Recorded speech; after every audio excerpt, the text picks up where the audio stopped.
Des quartiers quasiment rasés, des murs criblés de balles, Zingibar a des allures de cité fantôme. Cette ville du sud du Yémen a été il y a quelques mois le théâtre de violents combats entre l'armée et Al-Qaïda. À l'époque, la plupart de ces 90 000 habitants avaient pris la fuite. À leur retour, beaucoup n'avaient plus de maison.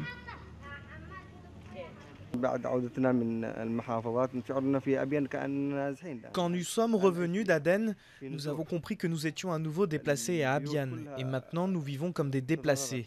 Les maisons ont été bombardées et la plupart des gens vivent dans les écoles de Zingibar.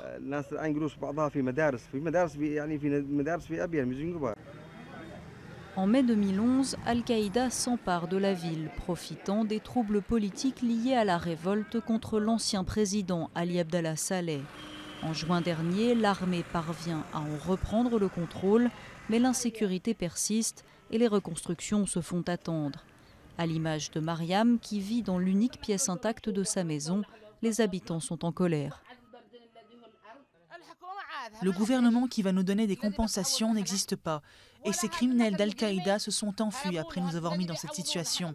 Nous ne pouvons rien faire, juste rester chez nous et nous battre pour survivre. Pour assurer la sécurité à Zingibar, l'armée est épaulée par les comités de résistance populaire. 300 hommes armés qui font office de policiers, pas suffisant pour ce père de 7 enfants. Il n'y a pas de police, pas d'armée, pas de sécurité, il n'y a rien. Nous avons peur, mais où peut-on aller? Nous n'avons que nos maisons et notre vie est ici. Ce que les habitants craignent avant tout, c'est le retour des partisans d'Al-Qaïda dans leur ville. Zingibar est le chef-lieu de la province d'Abyan, où le réseau terroriste est particulièrement actif.